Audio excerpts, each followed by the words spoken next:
നമസ്കാരം. ASHA shots travel മെമ്മറീസിലേക്ക് സ്വാഗതം.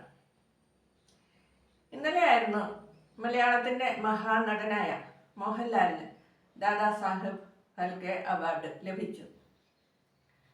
അദ്ദേഹത്തിൻ്റെ ആദ്യത്തെ ചിത്രമായ മഞ്ഞിൽ വിരിഞ്ഞ പൂക്കൾ പണ്ട് കോളേജിൽ പഠിച്ചിരുന്ന സമയത്ത് കണ്ടതാണ്. അത് ഇറങ്ങിയ സമയത്ത് കണ്ടതാണ്. പിന്നീട് അതിൻ്റെ കഥയോ കാര്യങ്ങളോ ഒന്നും ഓർമ്മയില്ലാത്തതിനാൽ അത് വീണ്ടും ഒന്ന് കാണണമെന്നുള്ള ആഗ്രഹം ഉണ്ടായി എനിക്ക്. കുറേ നാളുകൾക്ക് മുന്നേ യൂട്യൂബിൽ വീഡിയോകൾ സിനിമകൾ കണ്ടുകൊണ്ടിരിക്കുമ്പോൾ പഴയ സിനിമകളൊക്കെ വന്ന സമയത്ത് ഞാൻ കമൻറ്റിലൂടെ ആവശ്യപ്പെട്ടു, മഞ്ഞിൽ വിരിഞ്ഞ പൂക്കൾ സിനിമ കാണണം. യൂട്യൂബ് ആദ്യം അതിൻ്റെ ക്ലിപ്പുകൾ കാണിച്ചു. ചെറിയ ചെറിയ ഭാഗങ്ങളായി 2 മിനിറ്റ് 3 മിനിറ്റ് ആയിട്ടുള്ള ക്ലിപ്പുകൾ കാണിച്ചു. ഞാൻ വീണ്ടും ആവശ്യപ്പെട്ടു, എനിക്ക് സിനിമ മുഴുവനായി കാണണം. എന്തായാലും യൂട്യൂബ് എൻ്റെ ആഗ്രഹം സാധിച്ചു തന്നു. മുഴുവനായി മഞ്ഞിൽ വിരിഞ്ഞ പൂക്കൾ എന്ന സിനിമ എൻ്റെ ഫോണിൽ വന്നു. അത് ഞാൻ മുഴുവനായി ഒറ്റയിരിപ്പിൽ തന്നെ ഇരുന്ന് കാണുകയും ചെയ്തു. അതിൻ്റെ പേരിൽ യൂട്യൂബിനുള്ള നന്ദി ഞാൻ അറിയിക്കുന്നു. മഞ്ഞിൽ വിരിഞ്ഞ പൂക്കൾ കണ്ടു കഴിഞ്ഞപ്പോഴാണ് എല്ലാവരും പറയുന്ന കാര്യം സത്യമാണ് എന്ന് മനസ്സിലായത്. അതിൽ നായകനേക്കാൾ തിളങ്ങി നിൽക്കുന്നത് വില്ലനാണ്. മോഹൻലാലിൻ്റെ ആദ്യത്തെ വേഷം വില്ലൻ വേഷം ആയിരുന്നല്ലോ. സിനിമ കാണുന്നവർക്ക് മനസ്സിലാവുകയുള്ളൂ, വില്ലനാണ് ആ സിനിമയിൽ പ്രാമുഖ്യം കൂടുതൽ. ഞാൻ ഇന്നത്തെ വീഡിയോയിൽ പറയാൻ ഉദ്ദേശിക്കുന്നത് ഇതിനെപ്പറ്റിയൊന്നുമല്ല. ഞാൻ ഒരു സിനിമ ഷൂട്ടിംഗ് കണ്ട കഥയാണ് പറയുന്നത്. വീഡിയോ കാണുന്നവർ ലൈക്ക് ചെയ്യാനും സബ്സ്ക്രൈബ് ചെയ്യാനും അതോടൊപ്പം ഹൈപ്പ് ബട്ടൺ കാണുകയാണെങ്കിൽ പ്രസ് ചെയ്യുവാനും ഓർമ്മപ്പെടുത്തുന്നു. എൻ്റെ ജീവിതത്തിൽ ആദ്യമായും ഇതുവരെയും ഉള്ള ജീവിതത്തിൽ ഞാൻ കണ്ട സിനിമ ഷൂട്ടിങ് ഒരു പ്രാവശ്യമേ ഉണ്ടായിട്ടുള്ളൂ. അത് സ്കൂളിൽ പഠിക്കുന്ന കാലത്താണ്. ഞങ്ങളുടെ താമസ സ്ഥലത്തിന് അടുത്തായി സിനിമ ഷൂട്ടിങ് വന്നു. തേയിലത്തോട്ടമാണ്, അപ്പോൾ തേയിലക്കാട്ടിലെ സിനിമ ഷൂട്ടിങ്ങാണ്. ഞങ്ങൾ ചെറുപ്പത്തിലെ കൂട്ടുകാർ, അടുത്തടുത്തുള്ള വീടുകളിലെ കുട്ടികളെല്ലാം ആയിട്ടുള്ള കൂട്ടുകാരെല്ലാം ഉണ്ട്. ഞങ്ങൾ സെറ്റ് ചേർന്ന് ഈ സിനിമ ഷൂട്ടിങ് കാണാൻ പോയി. അന്നത്തെ വളരെ പ്രശസ്തനായ ഹാസ്യ നടനായ ബഹദൂർ ആണ് അവിടെ അഭിനയിക്കുന്നത്. അപ്പോൾ ബഹദൂറിനെ അടുത്തു നിന്ന് കാണാൻ പറ്റി. ബഹദൂറിൻ്റെ കഥയിലെ നായികയായിട്ടുള്ള പെൺകുട്ടിയും തേയിലത്തോട്ടത്തിലെ കുന്നിൻ ചെരുവിലൂടെ ഓടി നടന്ന് ഒരു ഗാനം പാടുന്ന ചിത്രീകരണമാണ് നടക്കുന്നത്. ഷൂട്ടിംഗ് കാണാൻ വേണ്ടി ധാരാളം ആൾക്കാർ വന്നിട്ടുണ്ട്. അവരുടെ കൂടെ ഞങ്ങളും പോയി നിന്നു. കുട്ടികളായ സെറ്റാണ്.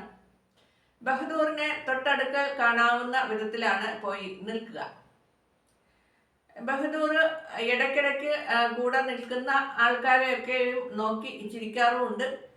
ഷൂട്ടിങ്ങിൻ്റെ സമയത്ത് ഒരു മരത്തിൻ്റെ ചുവട്ടിൽ നിൽക്കുകയാണ്. മുണ്ടും ഒരു ബനിയനും തോളിലൊരു തോർത്തും ആണ് വേഷം. തേയിലത്തോട്ടത്തിലെ ജോലിക്കാരൻ്റെ വേഷമായിരിക്കും. അതോടൊപ്പം തന്നെ പാട്ട് പാടുന്ന പെൺകുട്ടി തേയില നുള്ളുന്ന പെൺകുട്ടിയാണ്. തേയില നുള്ളുന്ന പെൺകുട്ടികളുടെ ഒരു ഡ്രസ്സ് വിധാനങ്ങളിലൊക്കെയാണ്. അപ്പോൾ പാട്ട് റെക്കോർഡ് വളരെ ഒച്ചത്തിൽ വളരെ ദൂരെയായിട്ട് വെച്ചിട്ടുണ്ട്. വളരെ ഒച്ചത്തിൽ ഈ പാട്ട് കേൾക്കാൻ പറ്റും. പാടുന്ന അനുസരിച്ച് പെൺകുട്ടി പാടുന്ന സമയത്ത് ഈ പെൺകുട്ടി ഒരു പാട്ടിൻ്റെ ഒരു ലൈൻ പാടി ചിരിച്ചുകൊണ്ട് കളിച്ചുകൊണ്ട് ഈ തേയിലത്തോട്ടത്തിലൂടെ അതിൻ്റെ കുന്നിൻ ചെരുവിലേക്ക് ഓടി വരികയാണ്. ഇത് കണ്ട് മരത്തിൻ്റെ ചുവട്ടിൽ നിൽക്കുന്ന ബഹദൂർ പാട്ടിൻ്റെ ബാക്കി ഭാഗം പാടിക്കൊണ്ട് തോർത്ത് വീശിക്കൊണ്ട് ഈ പെൺകുട്ടിയുടെ അടുത്തേക്ക് ഓടി പോകുന്നു. ഇതാണ് ചിത്രീകരണം നടക്കുന്നത്. അത് കണ്ട് ഞങ്ങൾ നിന്ന് രാവിലെ മുതൽ ഉച്ച കഴിയുന്നത് വരെയും നിന്നിട്ടും ഈ ഒരു പാട്ടിൻ്റെ ഈ ഒരു ലൈൻ മാത്രമേ ചിത്രീകരണം നടക്കുന്നുള്ളൂ. എത്ര പ്രാവശ്യമാണ് ഈ പെൺകുട്ടി മുകളിൽ നിന്ന് ഓടി താഴേക്ക് വരികയും ബഹദൂർ അതുപോലെ തന്നെ മരത്തിൻ്റെ ചുവട്ടിൽ നിന്ന് ഓടി താഴേക്ക് വരികയും അത് കഴിഞ്ഞ് രണ്ടുപേരും അവരവരുടെ നേരത്തെ നിന്ന സ്ഥലങ്ങളിലേക്ക് തിരികെ കയറി പോകും. വീണ്ടും ഇതേ പാട്ട് തന്നെ വയ്ക്കും. ഇവർ പിന്നെയും ഇത് തന്നെ ചെയ്യും. അതും ശരിയാകാഞ്ഞിട്ട് പിന്നെയും പാട്ട് ഇത് തന്നെ വയ്ക്കും. ഇവർ പിന്നെയും ആദ്യത്തെ സ്ഥലത്ത് തന്നെ പോയി നിൽക്കും. അവിടെ നിന്ന് തിരികെ പിന്നെയും പാട്ട് പാടി ഓടി വരും. ഇത് തന്നെയാണ് ചിത്രീകരണം നടക്കുന്നത്. ഞങ്ങൾ രാവിലെ മുതൽ നിന്ന് ഉച്ച വരെയും നിന്ന് കഴിഞ്ഞു. എന്നിട്ടും ഇതിൽ നിന്നും ഒരു വ്യത്യാസം ഉണ്ടാകുന്നില്ല. അപ്പോൾ ഉച്ച കഴിഞ്ഞ് കഴിഞ്ഞപ്പോൾ കുട്ടികൾക്കെല്ലാം വിശക്കുന്ന സമയമായി, വീട്ടിൽ പോകേണ്ട സമയമായി. അപ്പോൾ ഷൂട്ടിംഗ് കാഴ്ച നിർത്തിവെച്ചിട്ട് ഞങ്ങളെല്ലാം തിരികെ പോരുകയായിരുന്നു. അതിൽ നിന്ന് എനിക്കൊരു കാര്യം മനസ്സിലായത്, സിനിമ കാണുന്നത് പോലെ ഉള്ള സുഖകരമായ അവസ്ഥയല്ല സിനിമ ഷൂട്ടിംഗ് കാണുന്നത്. ഷൂട്ടിംഗ് കാണുന്നതും അതുപോലെ തന്നെ ഷൂട്ടിങ്ങിൽ അഭിനയിക്കുകയും മറ്റുള്ള ജോലികൾ ചെയ്യുകയും ചെയ്യുന്നവർക്കും അത് സുഖകരമായ കാര്യമല്ല. അതാണ് എനിക്ക് മനസ്സിലായത്. കാരണം ഒരു പാട്ടിൻ്റെ ഒരു ലൈൻ തന്നെ എത്ര പ്രാവശ്യമാണ് അത് അവർ അഭിനയിക്കുക, എത്ര പ്രാവശ്യമാണ് അത് പിന്നെയും പിന്നെയും ആയിട്ട് ചെയ്തുകൊണ്ട് ഇരിക്കുക. അപ്പോൾ ഈ ഇത്രയും സമയം അനുസരിച്ചും ഇതിൽ അഭിനയിക്കുന്ന ബഹദൂറിനാകട്ടെ ഈ പെൺകുട്ടിക്കാകട്ടെ തേയിലത്തോട്ടമായതിനാൽ വലുതായുള്ള വെയിലില്ല എന്ന് വിചാരിക്കാം. എങ്കിലും നല്ല വെട്ടമുള്ള സമയമാണ്.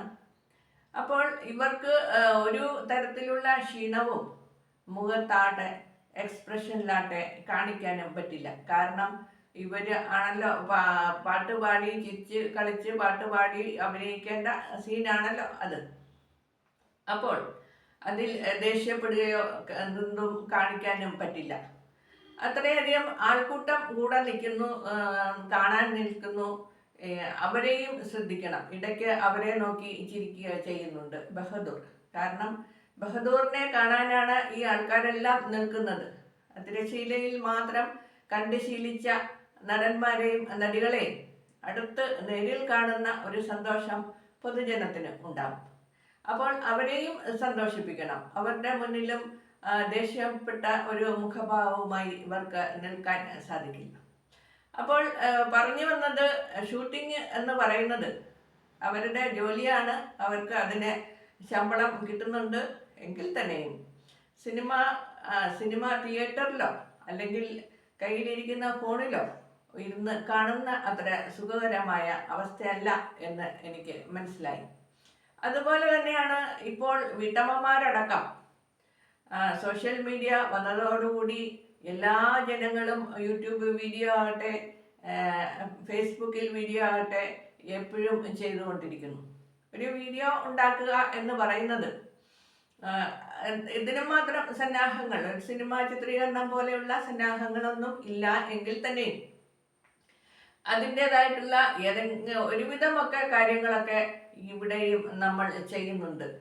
അതിൻ്റെതായിട്ടുള്ള മുന്നൊരുക്കങ്ങൾ വേണം. ഒരു ഷൂട്ടിങ് ചെയ്ത് കഴിയുമ്പോൾ അത് പല പ്രാവശ്യം ചില സമയങ്ങളിൽ ചെയ്യേണ്ടി വരും. പറയുന്നത് തെറ്റാകും, അല്ലെങ്കിൽ ചെയ്യുന്നത് തെറ്റാകും, അല്ലെങ്കിൽ ബാക്ക്ഗ്രൗണ്ട് കാണിക്കുന്നത് തെറ്റാകും. അപ്പോൾ പല പ്രാവശ്യം അത് ചിലപ്പം റിപ്പീറ്റ് ചെയ്യേണ്ടി വരും. ഇങ്ങനെ ഒക്കെയാണ് നമ്മൾ ചെറുതാണെന്ന് പറഞ്ഞാലും ഒരു വീഡിയോ ഉണ്ടാക്കുന്നത്. ഇതുപോലെയുള്ള മറ്റുള്ള വിശേഷങ്ങൾ അടുത്ത വീഡിയോയിൽ പറയാം. എല്ലാവർക്കും നമസ്കാരം.